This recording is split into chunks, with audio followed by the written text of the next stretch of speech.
Yo, what's up? I'ma kick it with the line, y'all know. Yo, Slim, can I kick it like this? Here we go. Well, it's time to make that change. People of the world today are fading. All of us have our ups and downs. You better think about it or you won't be around. What we need is a little bit of love, sent by one from heaven up above. Take a petite, it's simple and plain. This ain't no game, you know what I'm saying? What? It's time. Yep, yeah. Time to make the change. Here we go. We are the people who can do it. Oh, yeah. It's time. Time to make the change. We are the people who can do it. Yo, Mob, kick it for me one time. It's what is the world coming to? Seems like everyone is running from the truth. Yep, yep. We need to stand up and fight. Walk into the light. We're the people, we can do it. We try. I know we can do it. Somebody ask me, why do we have to go through it? It's just the test of our faith. For we're living day to day. We don't know where, we don't know when, but it's coming back again. About that time. Yes, it's time. Time to make a change. And we are the people who can do it. Well, welcome again. You're listening to Success to Succeed on KBRG, The Bridge, with your host, Larry Harris. Today's show is about grant writing. I have an expert on the show, Dr. Wanda Robinson Middleton.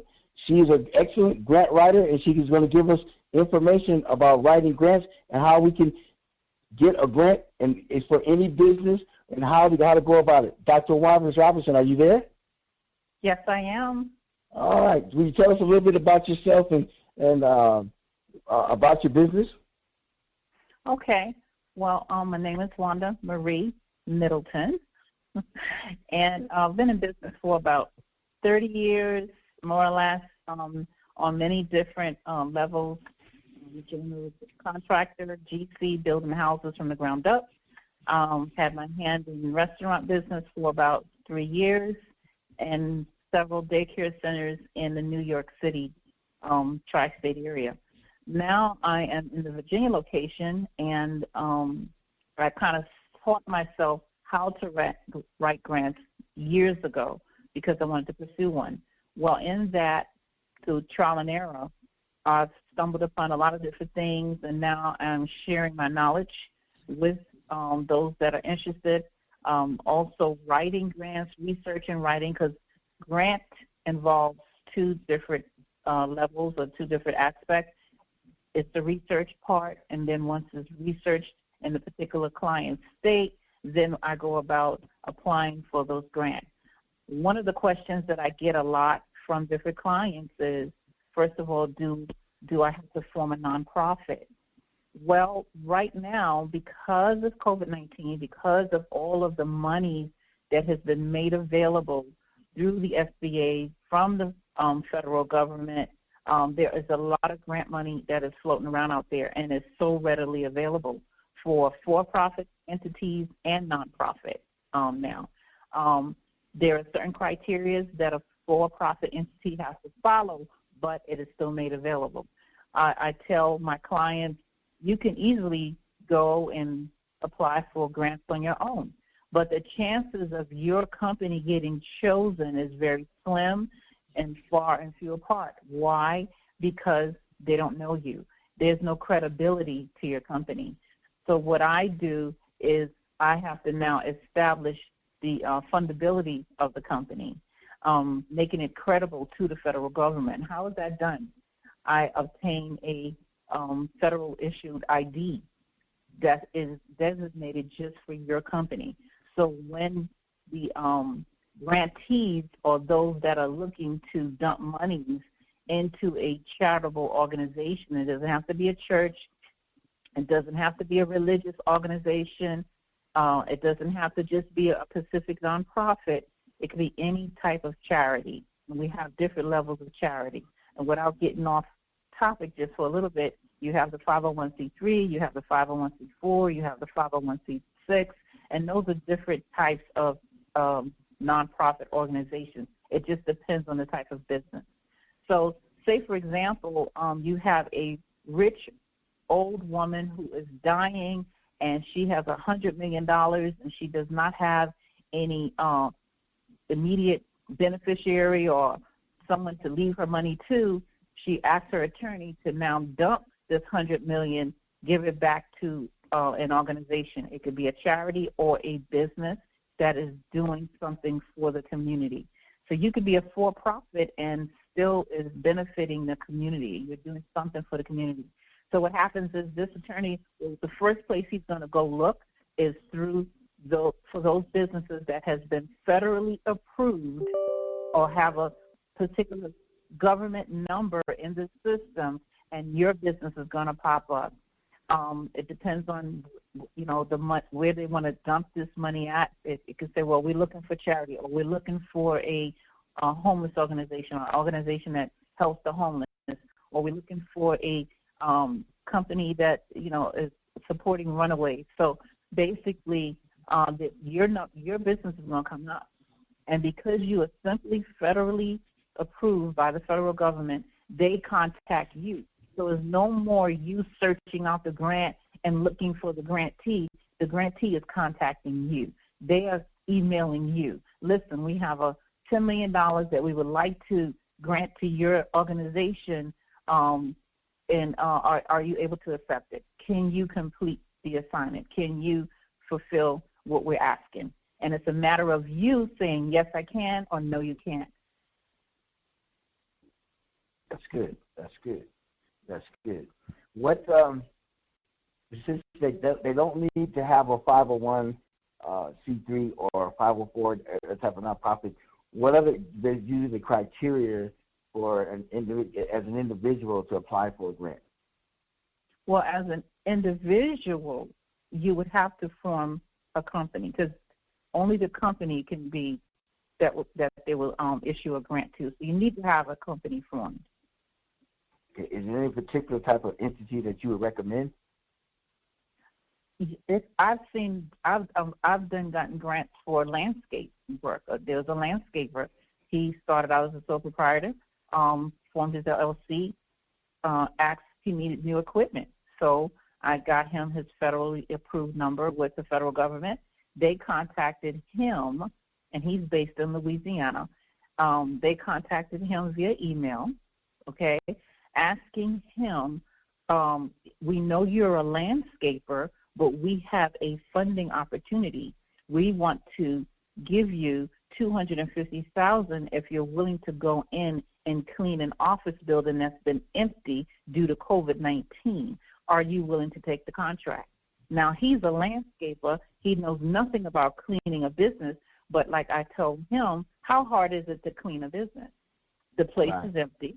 You can go and hire you 30 men. They're giving you $250,000. Okay, so basically that $250,000 is your salaries. It is your insurance. It is anything that you need: mops, brooms, Lysol, bleach, buckets, uniforms, whatever it is you need is in that $250,000. You just need the manpower. Never mind that you are a landscaper. The fact that you have a federal code, this is why they're contacting you.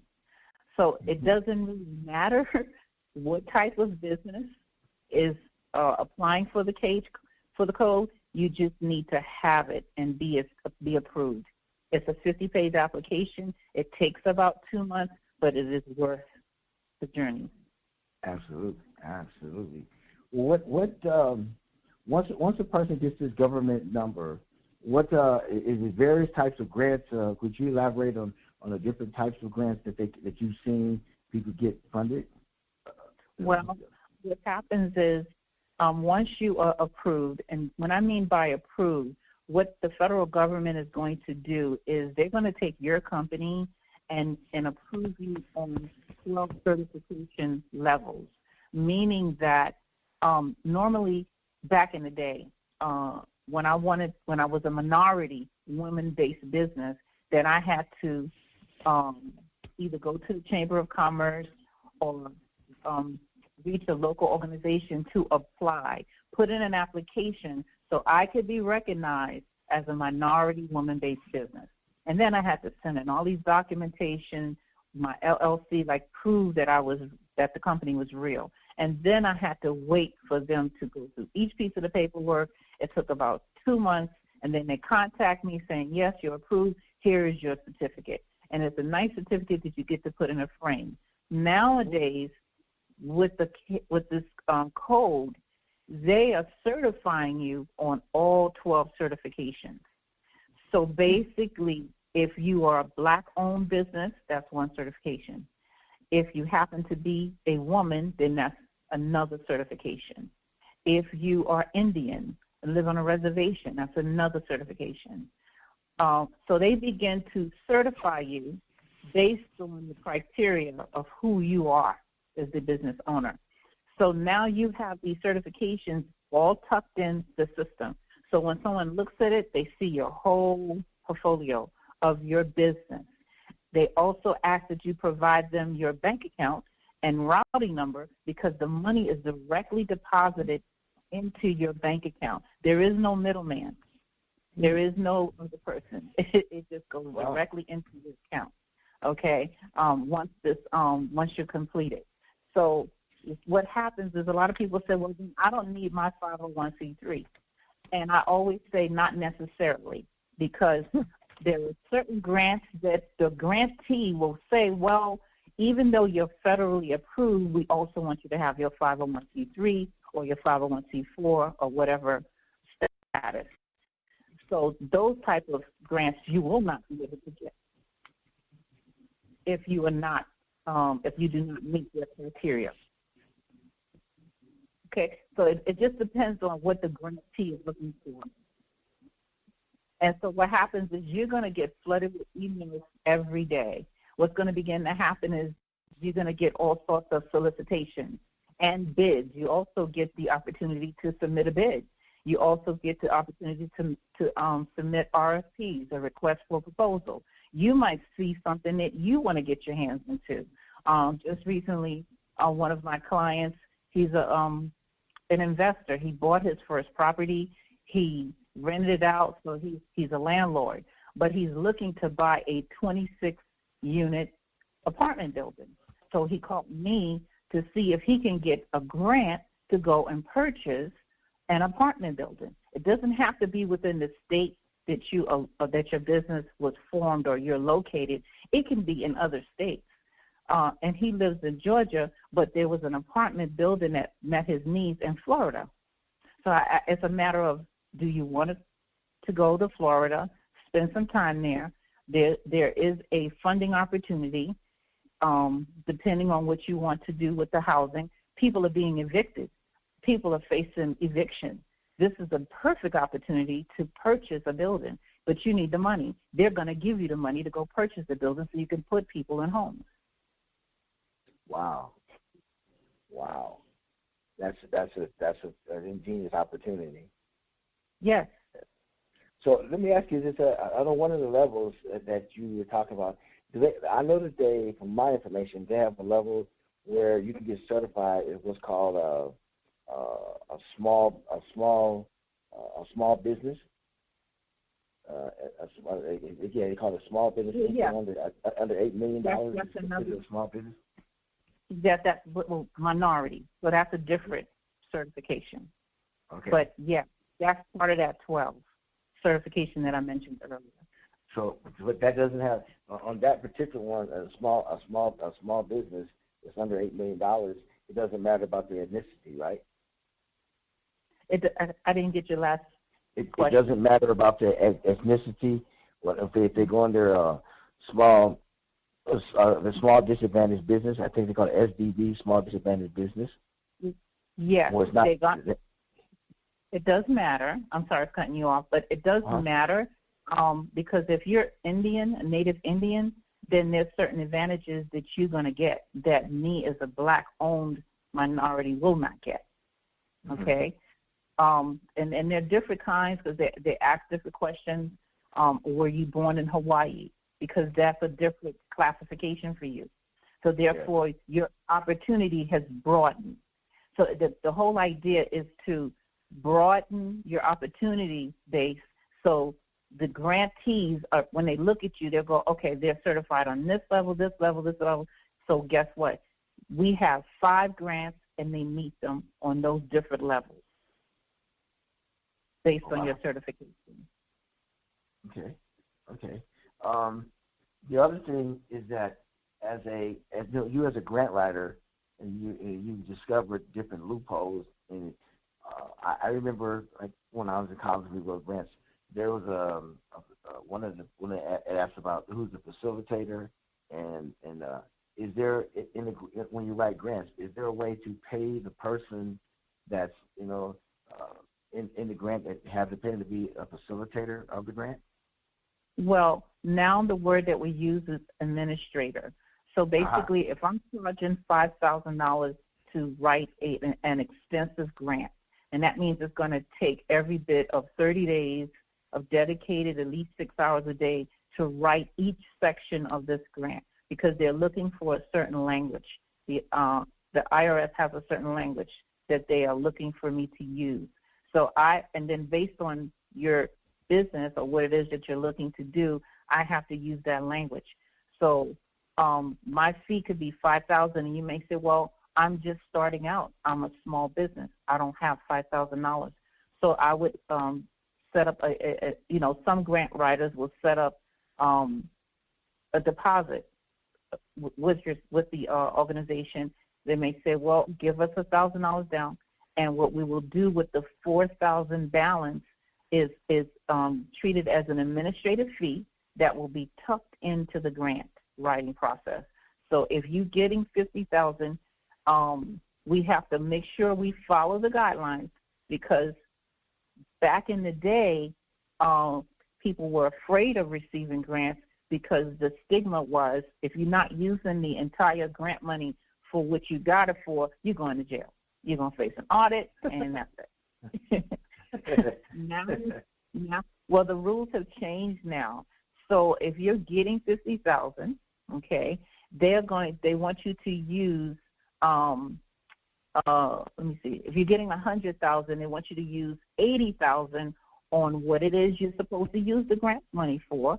Make sure you have a bookkeeper, an accountant, and you're keeping your receipts, and everything is being recorded.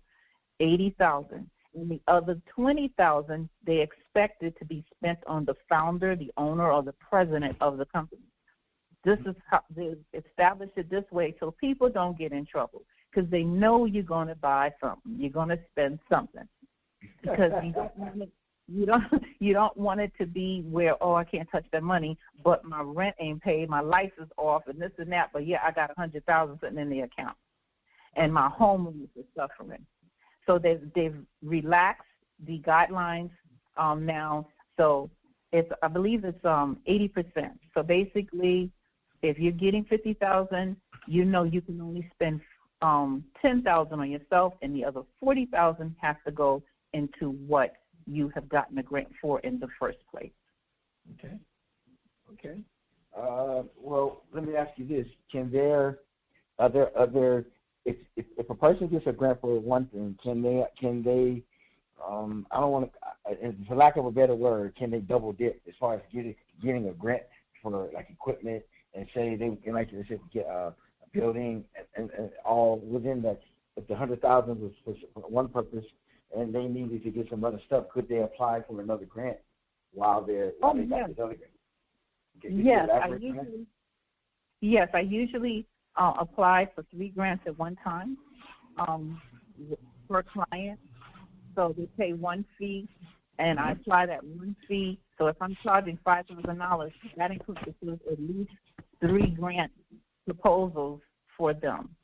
So basically, if one grant is approved for $15,000, and that $15,000 is to buy 2 vans, 2 15-passenger vans, right? So $15,000, about $3,500 is going to go to you, and the balance is going to go towards purchase of 2 vans.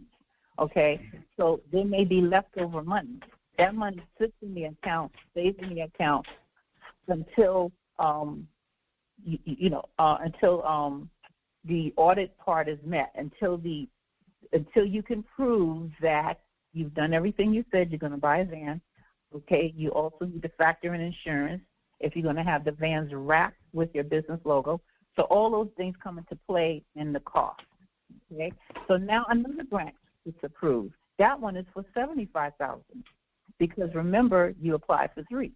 Not that you're going to get 3. We can't guarantee approval because I never guarantee approval. I'm not the grant toward that's giving you the money. I'm only the person that writes it.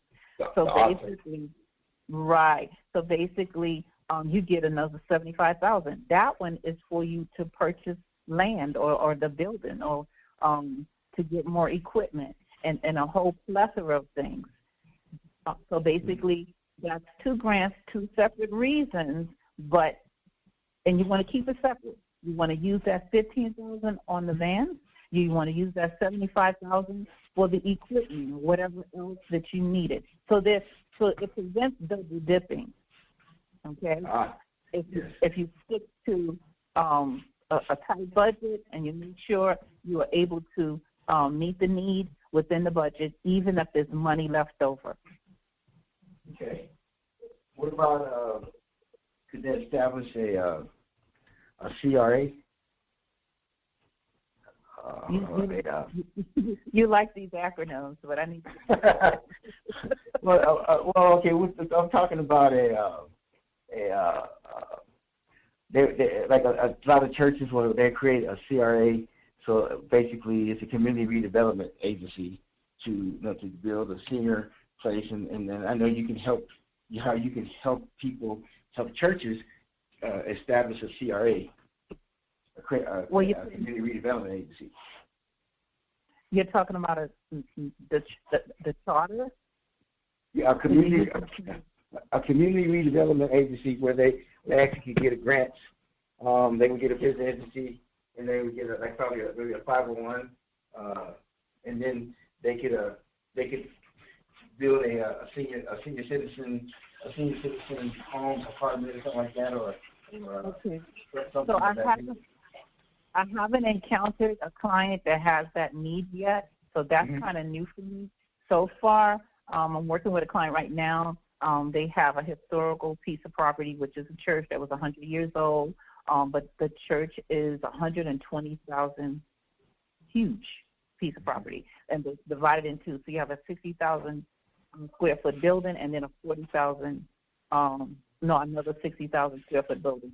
So because they are a church and they want to have a basketball program and they want to do all these different things, I told them they do need to create a subsidiary that's connected to the church, okay? And under that subsidiary, it could be for-profit, where they are now selling memberships to use the gym, or, they're renting it out, or they are you have people that may want to come and rent the space for activities, sports events, weddings. So now the church can collect that money as a for-profit, not so much the church, but the subsidiary that is under the church. Okay? So is that the same thing you're talking about? Yes. And then basically, I guess what I'm saying is they can actually create an entity as a community redevelopment agency or a subsidiary of their nonprofit that can that actually designated to be a fundraising entity for the particular nonprofit. Yes, they can. Right. Yes, they can. So basically, if they wanted to open up a furniture pantry, and I'll talk about what I know because I had a furniture pantry, and as a nonprofit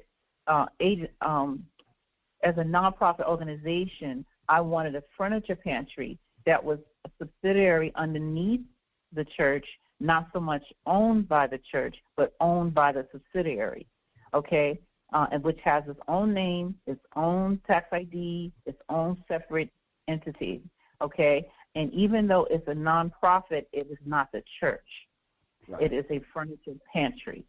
So, and it was for the community. Anybody could come in and choose the best top-of-the-line furniture. So, and they can come in and get living room sets, bedroom sets, whatever. So, yes, that became known as the not so much an agency. I don't want to use that word because when you use the word agency, you fall under a different classification now. Right. So it wouldn't be a 501c3. It'd be a 501c4, no, a 501c6 because now that's a social organization. So, but yes, to your answer, yes. So would you say there was there's a definite difference between a faith-based organization versus like a 501c3? Basically, most churches are 501c3. But then you have, like I said, faith-based organizations where people are doing things that are, they could be considered a religious or of a denomination, but they're doing nonprofit things, and they're making a profit for a nonprofit. Well, yes. Well, basically, there are 3 types of 501c3s. We're not talking about the 501c4 or the 501c6. Mm-hmm. So, which in the 501c4 is for sports. If you had a boxing gym, if you had a type of community thing where they can come in and exercise for the homeless or whatever. But the 501c3 falls under 3 categories. You can have a church because it's going to ask, are you a church? Okay. The answer is no. Are you a religious organization? You could be a Jewish type of organization. You understand? But right. that the answer would be for them if they're Jewish and it's all about the Jewish culture, but they're nonprofit, but yet they're not a church. Mm-hmm. The answer would be yes for them, a religious organization. Then the final thing, are you a faith-based organization? Okay. So you have a charter school, and the charter school is a Christian charter school. What type of Christian? Well, Christian is broad nowadays. Catholics believe they're Christians. Some Muslims believe they're Christians. So it's very broad. So faith-based would be, well, we talk about a higher power in our charter school. Not that they refer to God or Jesus, just a higher power.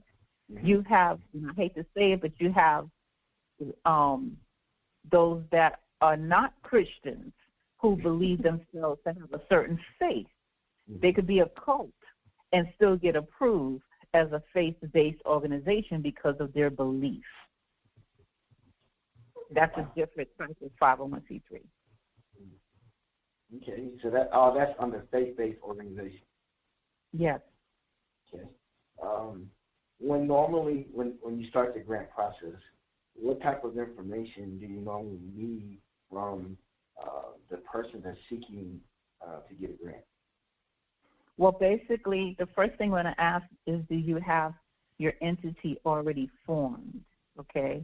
Meaning, do you have corporation papers or an LLC? What type? We get into that first, finding out all those fundamentals first. Your tax ID number, your EIN. We talk about establishing your DUNS number, okay? And then my goal is to get you, again, your federal code.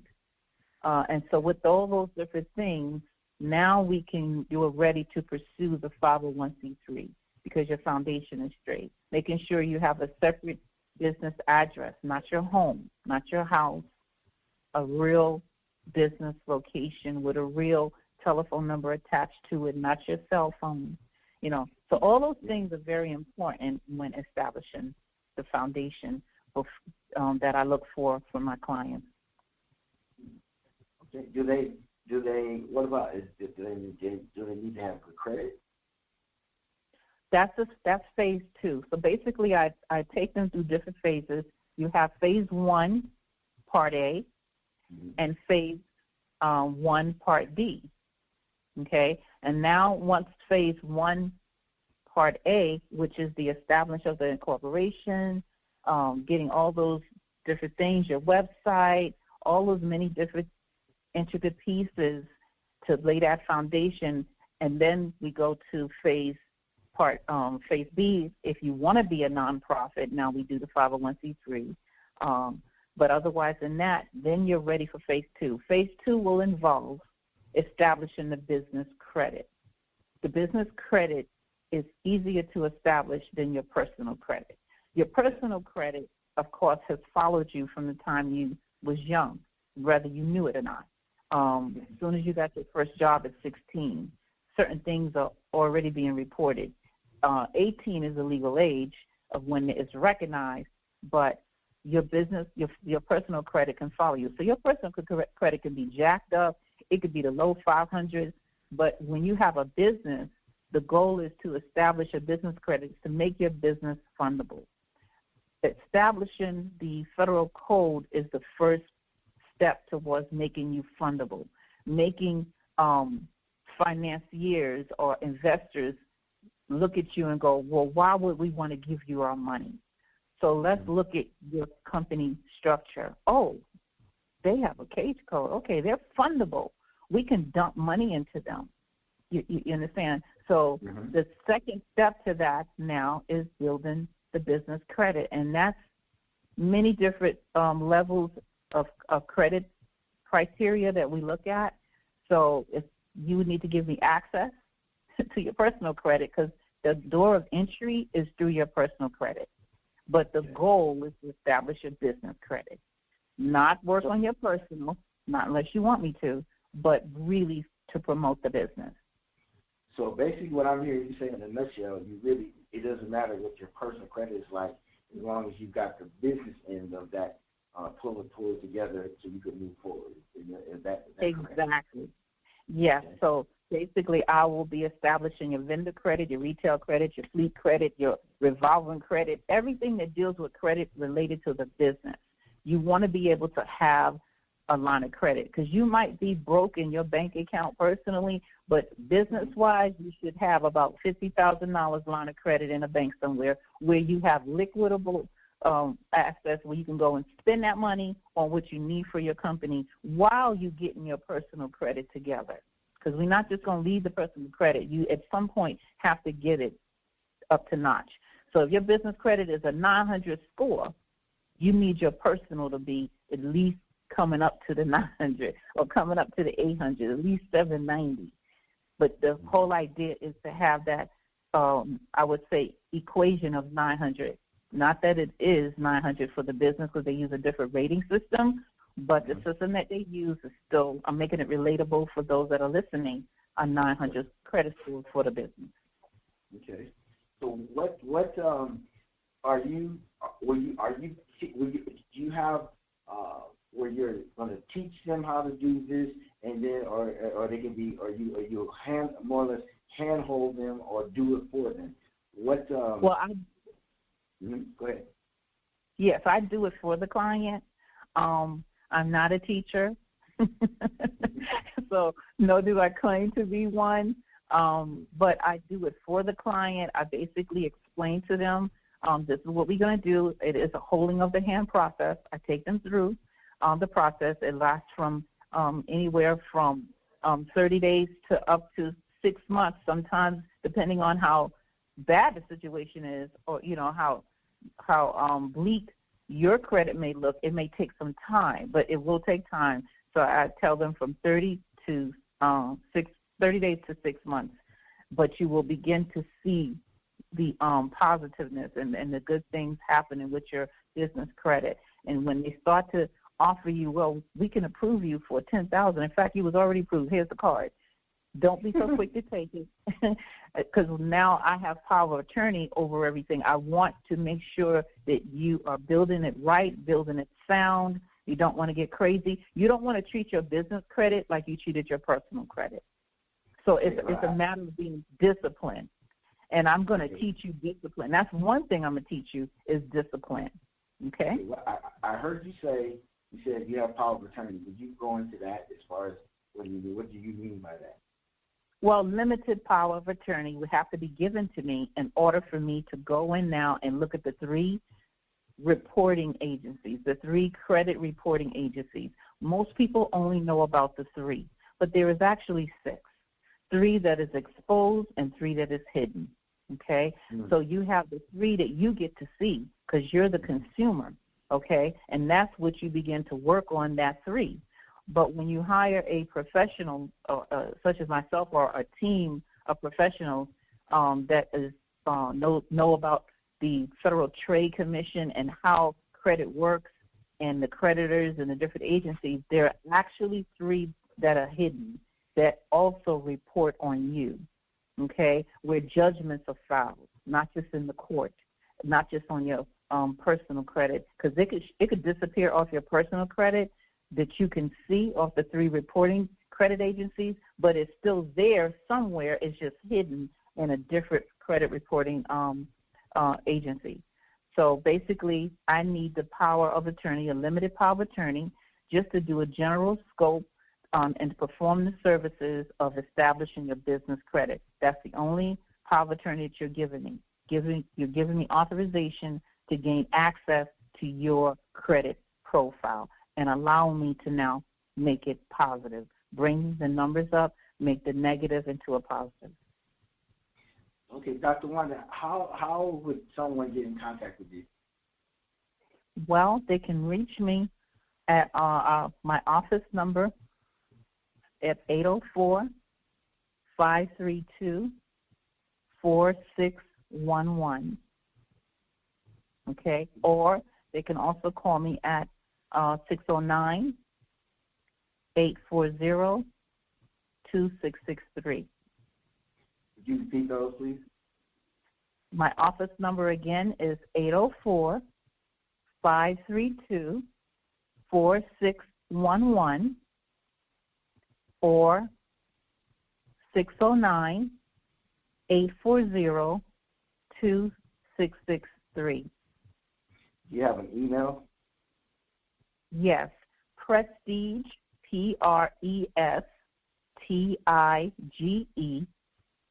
Federal Grants. So it's Prestige Federal Grants at gmail.com. Okay. And normally, how long does it take you to respond back to once people contact you? In about 24 hours. Okay. Well, when you're getting this stuff done for the people, what exactly would you say? What are your expectations of what you want from them, and what can they expect from you? Well, they can expect me to form their business base and make it rock solid. Rock solid means integrity, character. You're going to expect from me to be integrative, to have character, to be truthful, to be honest. I expect the same thing from my clients. Be real. Be truthful. Be honest. I will not commit fraud. Do not come to me if you're looking for me to cut corners. Not happening. I'm not the one. I suggest you go to Facebook and find somebody on there, because I am real, I am tangible, I am open and honest. And this is what I expect from my clients. If you don't know, I expect you to ask me. Please ask me. No question is a stupid question, because you don't know. You're a new business owner. You're an entrepreneur, and even if you are been in business for many years, there are some things you may not know, and it's okay, because we are still learning, and we are learning every day. So I ask you to be teachable, willing to learn. Be willing to learn. Very good. What are when you get these people, and from is there any particular thing that you're looking for them when they come to you? Let's say you set an appointment, and on the first call, you're doing an exploratory as far as getting their information. And what have you found that people do on the first call? Because I know a lot of people are in denial about their credit. Well, I don't even talk about credit on the first call. The first call, I'm really introducing myself. I'm also allowing them to talk, because believe it or not, people like to talk about themselves and their accomplishments and what they have done. So that first call is usually an hour-long call. And there's, and because I'm a personable person, I'm going to get into you. I'm going to listen to you, ask questions like, wow, that's great. So it's more or less getting to know who you are. What are you trying to do in your business? What's your mission? Why are you doing what you do? What made you do this? Why? So I'm getting a feel for you. And as you're talking, I'm taking notes because that's going to provide for me the course that I should take with you. It's still the basic things that I'm going to introduce, but it's going to provide to me what I need to do first. Okay? I get people from all genres of life. I get people from all different ages and levels, and they come to me, well, I've been in business 50 years. Okay, so what are you trying to do now? Well, I've changed my whole self. I'm going to now do, teach people how to fly a helicopter. I know nothing about this. This is new for me. Is there a grant out there for me to now teach classes? Yes, there is. There's always a grant for something, So basically, now I'm thinking, okay, so they're going to do a life change. They've altered their whole life to now take on something that they love. So you want to provide, so it's basically just talking and getting to know them, that first meet. Then the second meeting is, now we're going to talk about this business. What are you looking to do with it? What do you want to do? This is what I can do for you based on our first conversation. You have a passion for this. There's a grant out there for that, or there's funding for that. There's a bid that they have on the table right now that you qualify for. Okay. So, is there a charge for this first call? No, there isn't. Okay. So, usually you said the first call is about an hour or so? Yes, an hour. Okay. How soon after, if they submit to everything that you want, how soon after do you start the process? The next day, the very next day, provided that the limited power of attorney is signed, the MOU, the Memorandum of Understanding, is signed, the actual business management development contract is signed. Once all those things are signed and the first initial payment deposit has been made, I get started right away. Very good. All right. Well, you as an entrepreneur, because you've been in many businesses, and what I know about you, I know you're a Christian. How did God speak to you in getting involved with business? That you have a heart for people and business. Would you kind of elaborate on that? Well, I was a housewife and very happy at being a housewife with no skills for 17 years. So I'm married young, married fresh at 20 years old, green-eyed and bushy-tailed, knew nothing. And that was my resolve, just to be the best wife that I could be, the best mother that I could be. So I was that Susie homemaker, and I loved it. It wasn't until I wanted to, we was going through issues, and I wanted a divorce, where now I realized I didn't have a skill. And I'm like, oh, my God, what do I know how to do?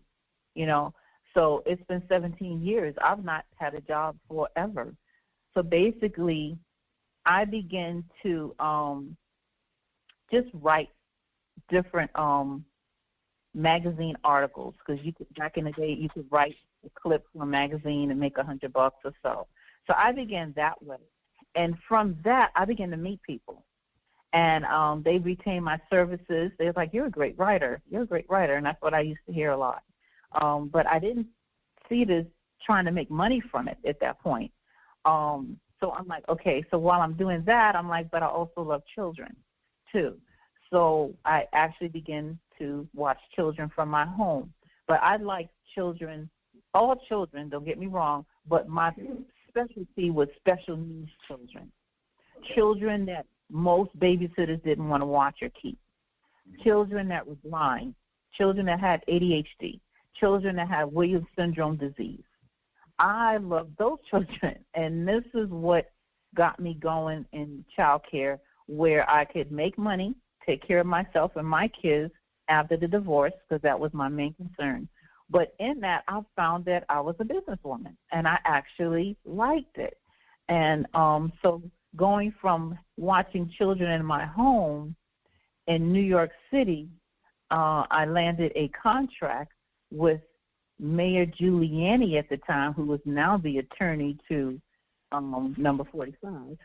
He gave me a contract to open up daycare centers in the homeless shelters in New York City. So there's 5 major homeless shelters in New York City. My contract was to have a daycare in each one of the shelters. So they paid the bills. They paid for the rent. They paid the telephone bill. They paid every bill. Their thing was, Miss Middleton, because I wasn't a doctor at the time, Miss Middleton, can you come and just love on the children here? Do what it is that you do in our shelters. So I was in the homeless shelters. I was located on the same floor as the commissioner and the deputy commissioners. And that's where I created a home away from home for the children that were homeless. So that way the parents can go out and do what they have to do to get a job or go to school. They didn't have to worry. They can drop their children off in the morning, and I kept them there, loved on them, me and my staff, until they picked them up in the evening. Because children are already traumatized. The fact that they're homeless, that's trauma right there. The fact that they're not in an environment where they're used to, that's trauma. So this began to grow, and I had about 5 different contracts in 5 different homeless shelters in New York City. And it kept going, and it kept growing. So my entrepreneurship was because I wasn't afraid. I mean, I was afraid, but I didn't let fear stop me. Let's put it like that. Every step of the way, I was afraid. Every step of the way, I was afraid of failing. But it wasn't enough to say I'm not going to try. What's the worst that can happen to me is they tell me no. But every time I tried, nobody told me no. What I'm hearing you say is you didn't just talk about it, you were thinking about it. Exactly. And what I didn't know, at that time, you didn't have Google Earth where you could just Google stuff. I began to ask questions. Okay, I'm going to do it. I'm going to take the leap. I'm going to do this. You know, and I just kept going and kept going until I bought this restaurant from Queen Latifah and Missy Elliott in New Jersey. So and I didn't know anything about the restaurant business, but I was willing to say, guess what? I own a restaurant now, so what do I do? Okay. I got in with both feet on the ground and just kept going. So you definitely had an entrepreneurial spirit. Yes, I found that I loved it. I loved it so much. So I had about 260 kids in the daycare centers. I turned them over to the teams. I had to get a team together. And you always got to have people that you trust.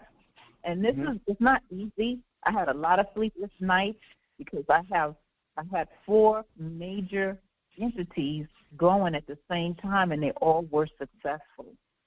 So the issue wasn't that I wasn't successful. It was finding people that I could trust. Okay. And I have been burnt by family. I've been burnt by friends.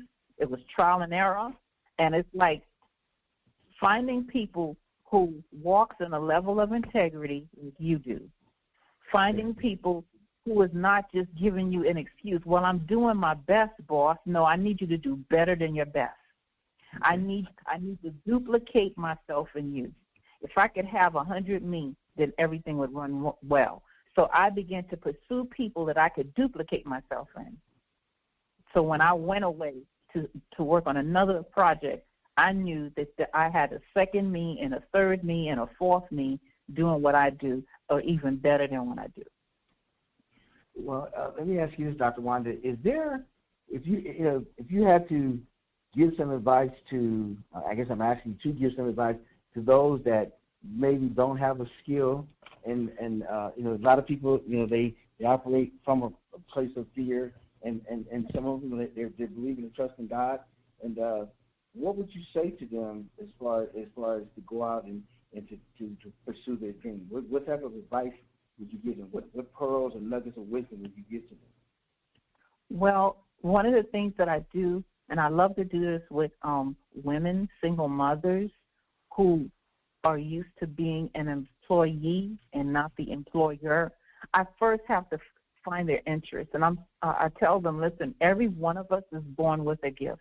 God has gifted each and every one of us. It's just a matter of finding what your gift is. And once you discover what your gift is, your gift may be you love to organize everything in your food pantry. You like to put all the cans in one place, all the boxes in another. So I'm going to go, wow, you got great organization skills, okay? And that's a base. That's a skill. Not a lot of people have clean, organized homes, all right? And so I begin to get into the individual, and because they may not understand that what they have is marketable. Everything that you have is marketable. How can we make it marketable? So if you have a skill, it's marketable. Do you know people will pay you to go in their home and clean it and organize their desk, their office, their homes? They will pay you big money to go in and organize their life. It's marketable. So now, how do you want to market that? So now we're gonna come up with a name. And so I begin to talk to them, build their confidence. Like, because their first thing is, you sure I can make money from this? Are you serious? Yes, you can. You can make money from this. If a 13-year-old boy can sell lemonade for the homeless, and he now be famous on Facebook and making zillions of dollars from lemonade, come on, you can do it. Yeah, absolutely. You can do it. Absolutely. Yeah. So what with the advent of this COVID-19, how is it affecting, or how would you say it's affecting person's opportunity? Is it creating opportunity? Is it limiting them? What would you say? What is your opinion on operating in this pandemic that's going on to do grants and to do business?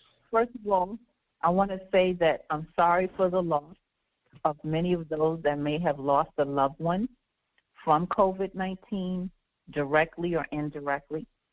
My daughter was diagnosed with COVID-19, and the whole time they were telling her that, she was telling them, no, I'm not, and I'm leaving, I'm going home, no, I'm not.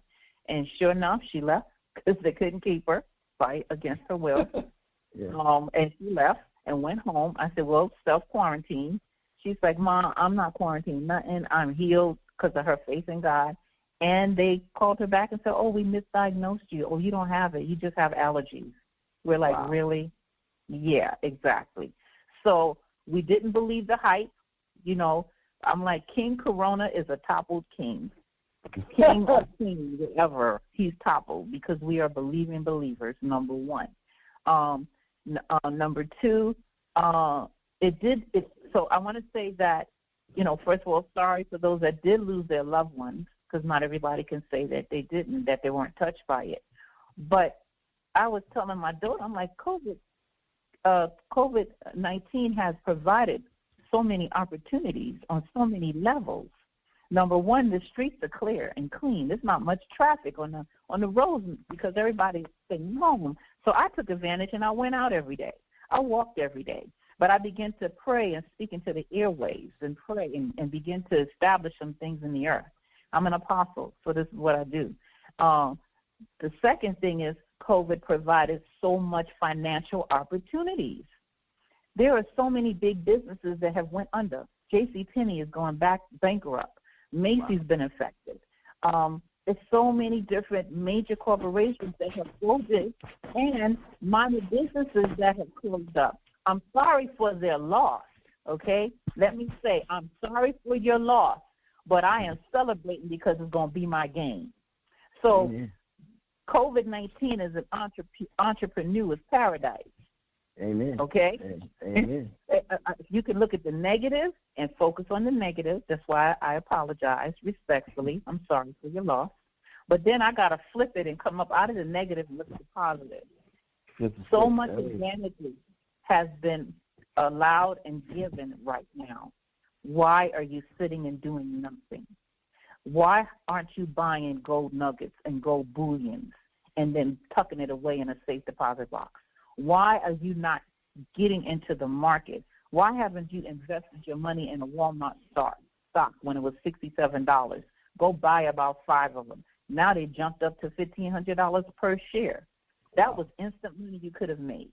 Why are you not taking advantage of something that's so readily available? Oh, I don't know much about the stock market. Okay, download the app Acorn. Download the Stash app. Invest $10 a week.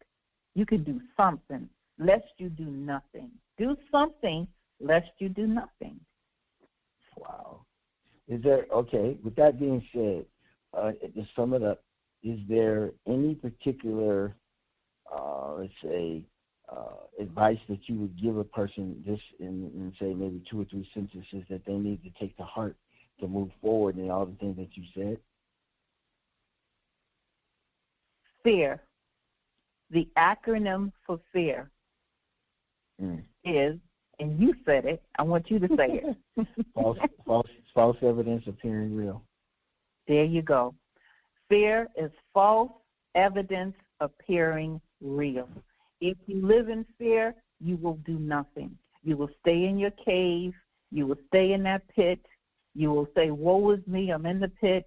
You will hang pictures in the pit. You will buy furniture for the pit. You will deck your pit out. But the problem is you're still in the pit. But Jesus has lowered a ladder, and he's saying, climb up the ladder. At any time, you can come up out that pit. Just get the climbing. That's my final remarks. Amen. Amen. Amen. So I want to ask you now, what is the name of the radio station that gives you a bridge and escorts you across the bridge?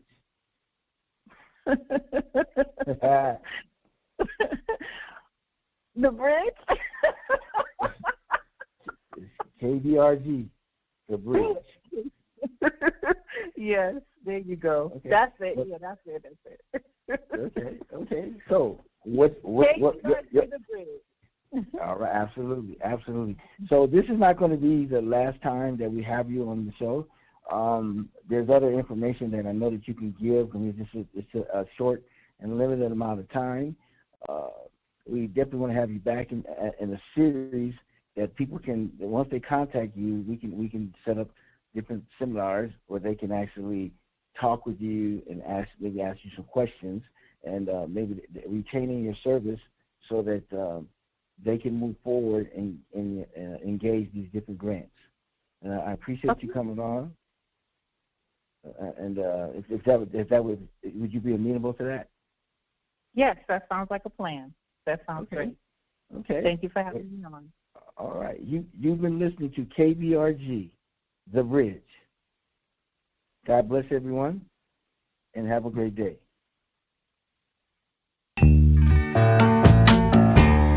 I can see clearly now, the rain is gone. I can see all obstacles in my way. Gone are the dark clouds that had me blind. It's gonna be a bright, sunshiny day. It's gonna be a bright